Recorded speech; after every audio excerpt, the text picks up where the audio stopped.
and welcome back to the Earthdawn Survival Guide, the podcast, paths, players, and game masters with your questers, Josh and Dan. I am Dan. I am Josh. And on today's podcast, we will be discussing all things thaumaturgical, because we're going to talk about wizard spells, 3rd and 4th circle. We did the first couple of circles a little while ago.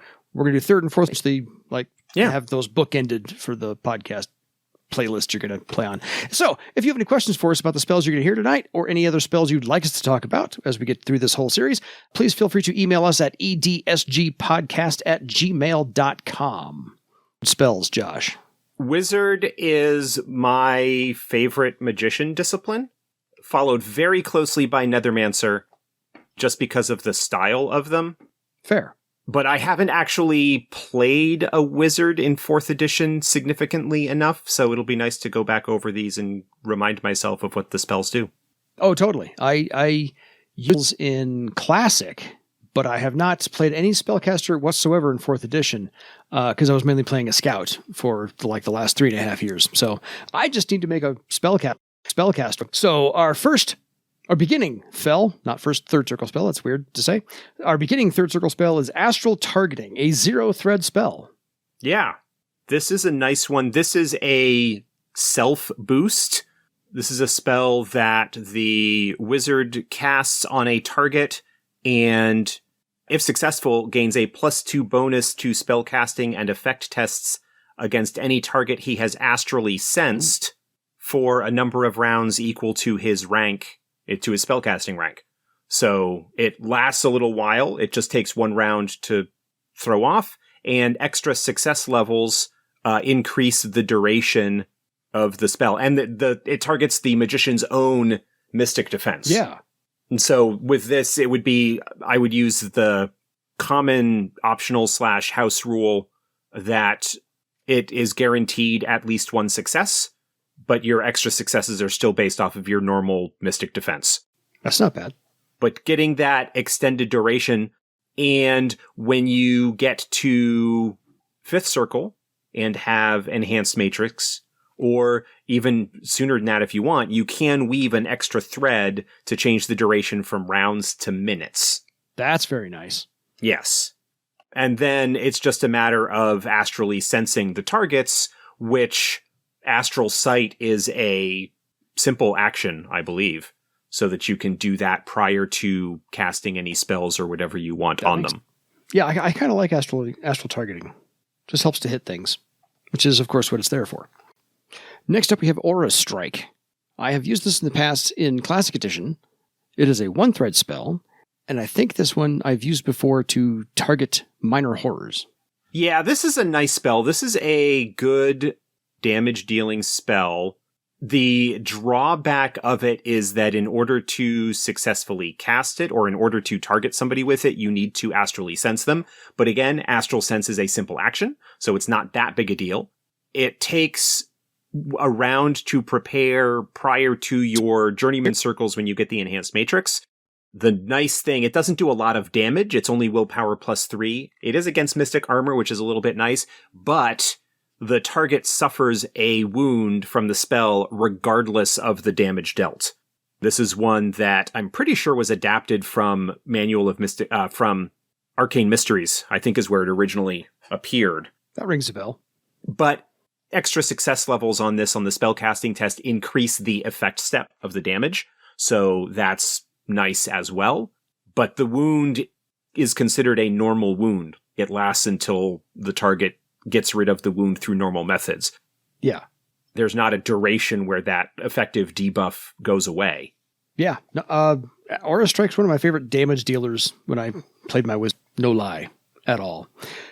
When you get to Journeyman circles and you have that enhanced matrix where you could cast this every round, this becomes a really good choice to have as a standard damage spell to have in one of your matrices ready to go. Just because of the wound. Wounds are nasty. Wounds are penalties, and penalties stacking suck. Totally. And then if you can just do the extra threads to increase your effect step, by all means, why would you not do those? Because this is like your hip spell. This is just one to have out at all times, ready, as you said, in the Matrix. You want time to do damage? Pull the sucker out. Totally worth it. Yeah.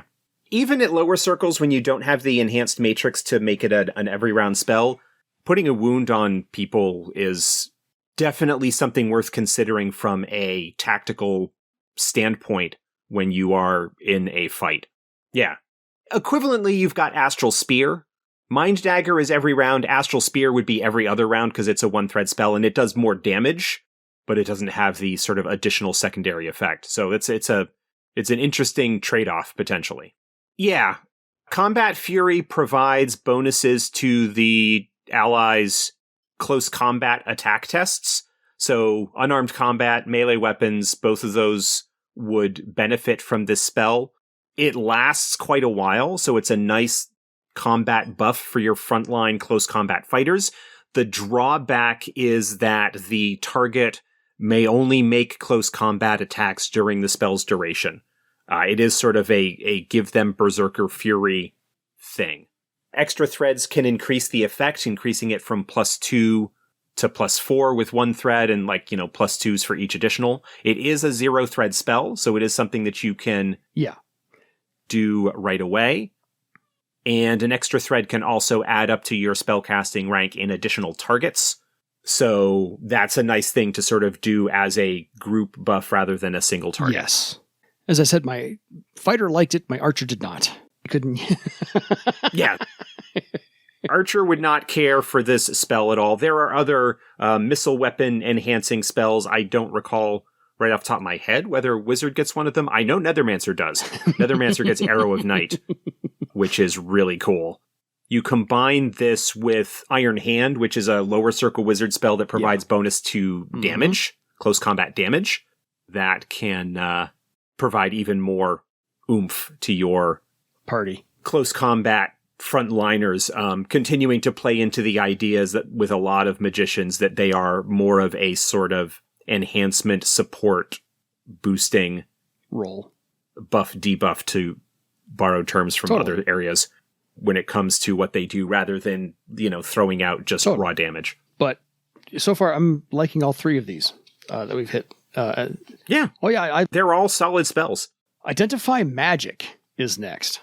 This is an intelligence gathering spell. This is not a combat spell by any stretch of the imagination, but this is a spell that allows the wizard to figure out what kind of magic is present on a person, place, or thing. They make a test, and if successful, the degree of success determines how much they learn, including what type of magic is involved, perhaps what discipline, circle, if you're talking about adept magic. This does more than what, say, Astral Sight and Pattern Craft could determine, or at least it does it more easily than Astral Sight and Pattern Craft would. It does it more quickly. Astral Sight and Pattern Craft could conceivably, with appropriate knowledges and stuff, depending on how you're running it, could allow you to understand to a certain extent what kind of magic is involved in a thing. This will just tell you, and it only takes a round as opposed to perhaps a few minutes of study or whatever.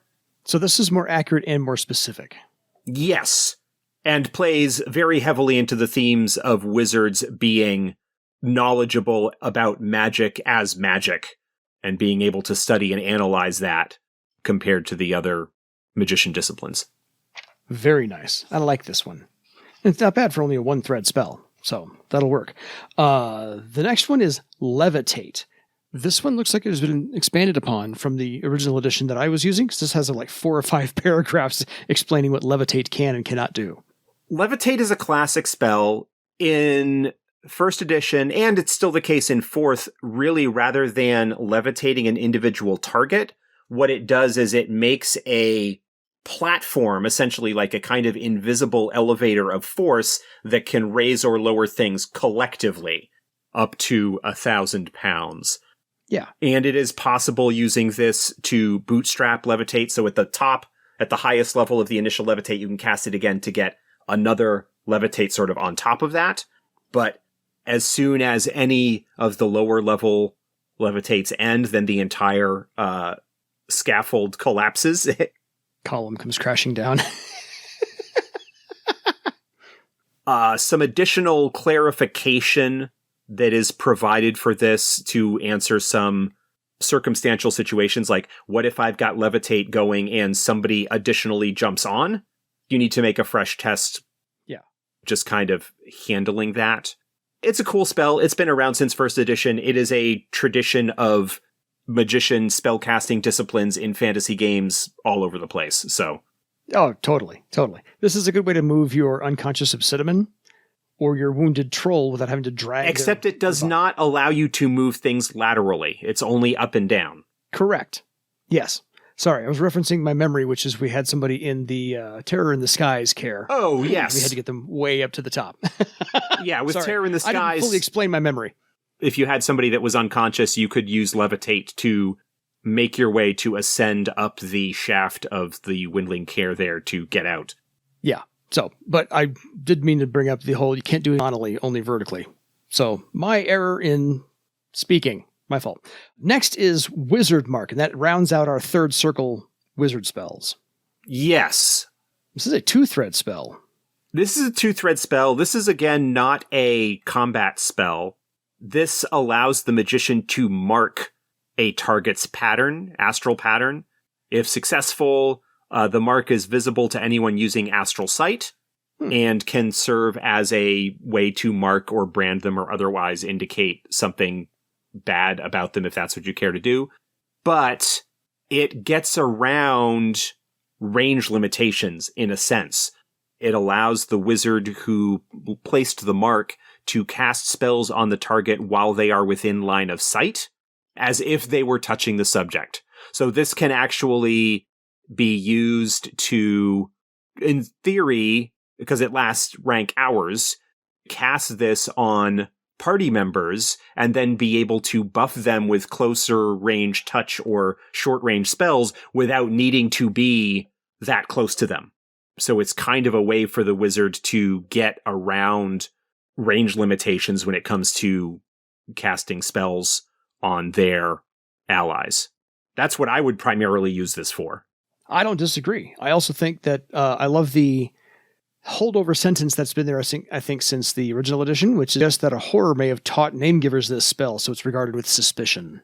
Yeah, it's similar in some ways to the horror mark, which allows some horrors to use their powers or abilities on their marked target, regardless of range or distance.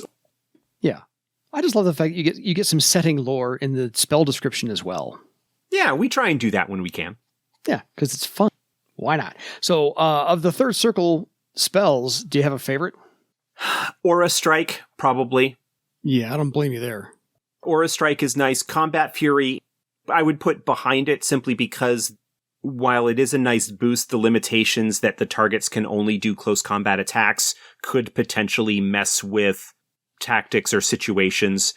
It's just something to keep in mind. I mean, Identify Magic is kind of cool just because of the information that you can gather through the use of it. And anybody who knows me knows that I'm a big investigative mystery, puzzling things out and gaining information that way. Yeah. Those would be my top 3 out of it. Astral Targeting is decent, but I would probably put it below those 3. Fair. Absolutely fair. On to the fourth circle. Ball of String. Nice little 3-thread spell here. We're finally getting to the bigger ones. This has many threads required. This allows the wizard to leave a, for lack of a better term, magical trail of breadcrumbs. This is like a magical Theseus in the labyrinth situation. They kind of anchor the ball of string, the magical ball of string, to a point, and then as they walk, it plays out behind them. Mm-hmm. All they need to do while the duration is in effect, they turn back and start gathering it in, and they see the line of energy that leads back to where they anchored it. Yeah. It can certainly be helpful in a labyrinthine, care diving, or other kind of situation where there is a risk of you getting lost or separated or needing to find your way back to a spot in dangerous or bad circumstances where you might not be able to see or otherwise navigate.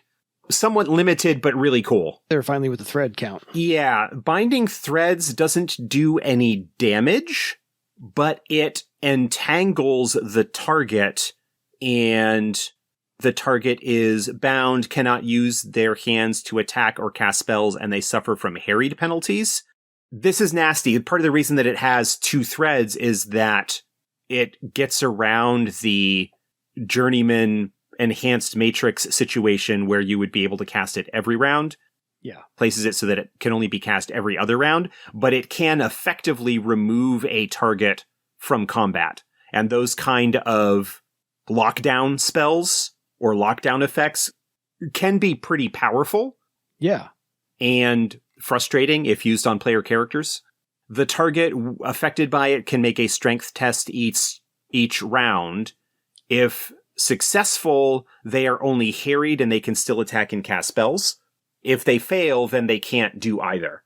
It's useful. It's more likely to be useful against magicians and like if you're using it against name givers, magicians, other support type characters rather than combat types that are likely to have higher strengths or abilities that might allow them to boost their strength. Mm-hmm. Probably not as helpful against creatures, especially creatures with higher strength scores, because you don't actually roll the effect. The effect step is just what the difficulty is. Mm-hmm. It is somewhat limited in that regard, but probably super handy against enemy magicians. Totally. I can also see, because we went through a number of horrors in our last episodes that have wizard spells at a certain circle. And I can so see a horror using this spell against heroes who are attacking it. Also probably particularly handy against windlings because they typically don't have high strengths. This is a pretty effective lockdown spell. It can only be cast every other round. It's got a short range, but it lasts a few rounds. Somewhere, and I can't remember where it was.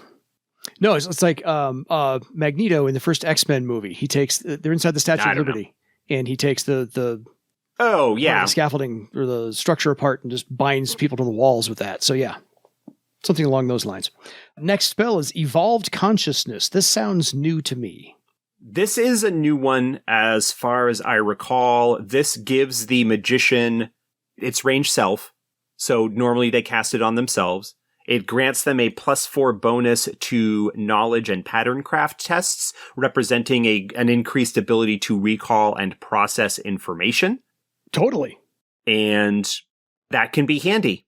Again, tying into the sort of scholarly and analytical aspects of the wizard, because it applies not just to knowledge tests, but also to pattern craft tests, playing into the book wizard idea where the strength and focus of a wizard is in learning as much as possible so that they can make connections and understand and solve problems, typically of a magical nature, but just in general, being sort of the brains of the outfit in a certain sense.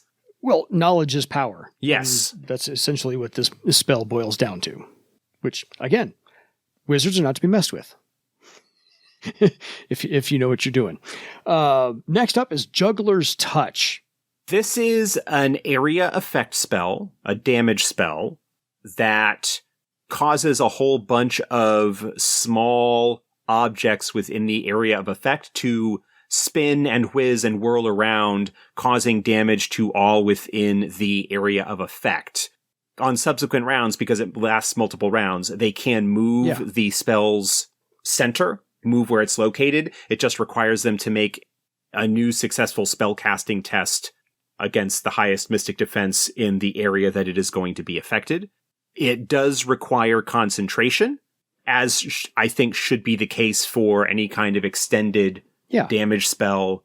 Unfortunately, it does require there to be appropriate objects in the area to fly around and cause the damage. Yeah, because otherwise you're just making a small dust devil of wind, which doesn't do a whole lot on its own. But yeah, you're right. It has to have objects to throw around there. So sure.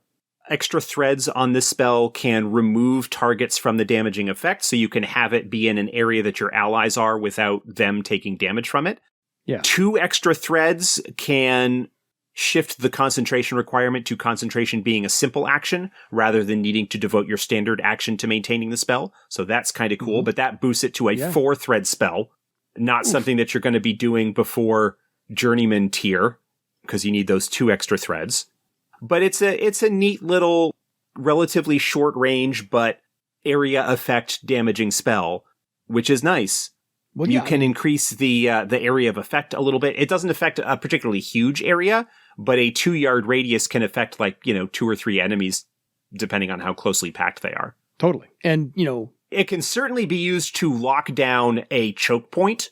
Oh, yeah. When you've got these area effect spells like this, one of the things to consider is not just how much damage can I do in that area, but can I put this in a place that will require the enemies to interact with it in order to do anything useful? Yes. They have to come through it to get to me or to get through a choke point, place it in a doorway. It is as much an area control, a zone control spell as it is an actual damage spell. Similar in a different respect, but similar to Icy Surface. Totally. Slap that down to try and limit access to a particular area or cut off easy approach from a certain direction or something like that.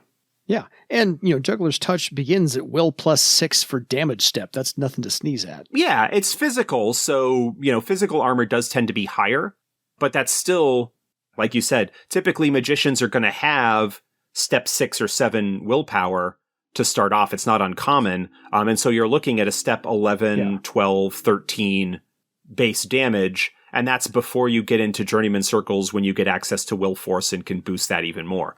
Totally. So if you had perhaps, and I'm asking you as a rules lawyer here, could that target be harried and suffer a harried penalty? No, because that is not something that is part of the spell description. Despite the fact that there are a whole bunch of things going around, with spells, if the description doesn't specify a particular penalty or something like that, then it wouldn't apply. Making sure. I wanted to head off any emails we happen to get. Because somebody will ask that question eventually. The last 2 spells, because we had a nice dozen today. Lighten Load. Yeah, this would be useful combining with your unconscious Obsidian or troll character. It temporarily reduces the weight of objects within its area of effect.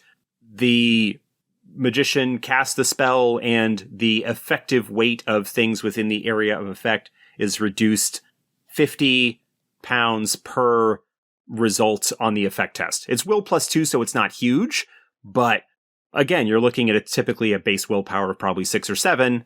So let's say it's at 6 +2, average result of 8 times 50 pounds. You're looking at 400 pounds reduction on average.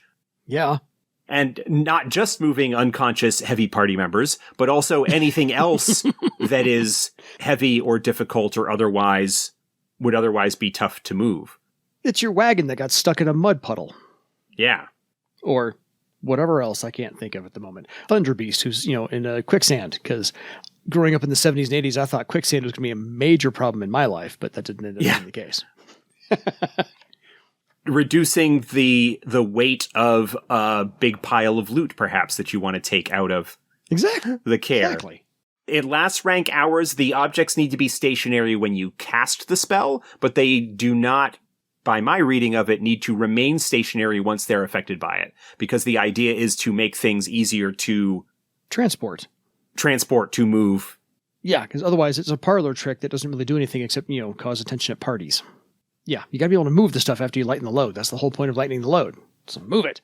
Last spell, Wizard's Cloak. I believe I have used this exactly one time because I just got it and then I stopped playing that character. Yeah, this is somewhat situational, but it's still a cool spell. The magician masks the target's magical presence, and anybody that they can touch can be affected by it. It adds a +6 to the target's mystic defense against any spells or abilities intended to astrally detect his presence or gain information about them. That's a nice boost. Yeah. Mystic Pursuit targets mystic defense. I would say that this would boost the difficulty against Mystic Pursuit. Totally. So that if somebody is trying to track your target through that, or any other kind of tracking ability that targets mystic defense, I would say would apply in this situation. It's not as good as, say, Shadow Meld in terms of hiding and stealth. Shadow Meld is the Nethermancer spell. It's a sort of physical boost to Stealthy Stride. Yeah. This protects you from divination, location, all that sort of thing. just makes it more difficult to target you. And a +6 bonus is to stuff like that is nothing to sneeze at. Well, it reminds me of the escalating arms race. Wizard's Cloak, I think, is the counter to Astral Targeting. And so if one wizard has a Wizard's Cloak, yeah, they would, I know he's astrally targeting me. I mean, there's a similar sort of thing with the talent that effectively increases the difficulty of casting spells within the area. That's a wizard talent. And then there's a lower circle wizard spell called Baseline Subtraction that takes that out of the equation. Yeah. So there's that sort of magical arms race that happens here with this as well.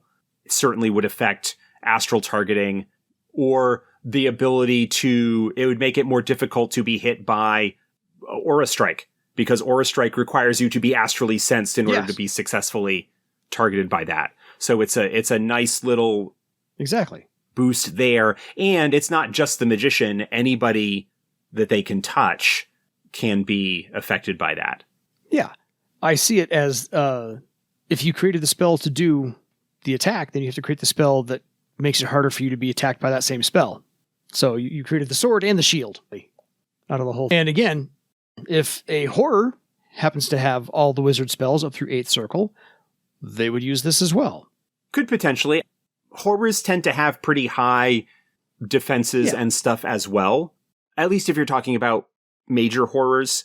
Minor horrors that are, say, a story arc opponent or something like that probably might find this useful.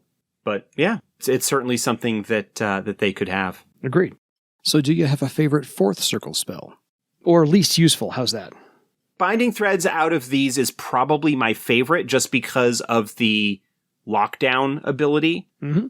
The ability to effectively or close to effectively take an opponent out of combat, especially ones that would be more susceptible to, that would be more likely to fail the strength check that's required to do anything. The concentration that's required to do that is a small price to pay, but generally speaking, from a design standpoint, if you are going to be casting a spell that is going to be removing somebody from combat, the person that is doing that should probably need to pay some ongoing cost and concentration requiring the spell to be maintained so that they are spending their action to prevent the other party from taking their actions is kind of a fair trade-off. And then when you get more powerful magicians who have the extra thread capability to shift that over to a simple action, that makes them that much more potent when it comes to that kind of effect. Yeah, I can take you, put you aside, and continue to cast spells and still hold you aside. Right. Evolved Consciousness I like as a good secondary, as a new spell. I really like how it plays into the smartest guy in the room stereotype that sometimes goes along with wizards because of my general fan of investigation and knowing things and solving puzzles and figuring things out. It plays right into my wheelhouse in terms of the style of wizard that I would like to play. Totally. My wizard had to focus more on combat spells, but I can absolutely see this is a well-rounded set of first, second, and third, 4th circle spells to really. Yes. So, any further thoughts on our 3rd and 4th circle investigation? No, these are all pretty good. There are a couple in here that are somewhat circumstantial, but I think broadly they all have pretty decent use cases. I don't see any in here that I would be sad to get. I don't see the need to pick it up. Lighten Load would probably be a lower priority, although that would depend on the type of game that we're running. Ball of String is likewise like a really cool effect, but would only be useful in certain circumstances. But yeah, generally I don't have any real problems with any of these. Fair. Like I said, Wizard's my favorite one to play. So if I had a spellcaster of any kind, it would be a Wizard, hands down first. So, folks, if you have any questions for us, please feel free to drop us a line at edsgpodcast@gmail.com. And until next time, go cast some spells for your legend. Good night, everybody.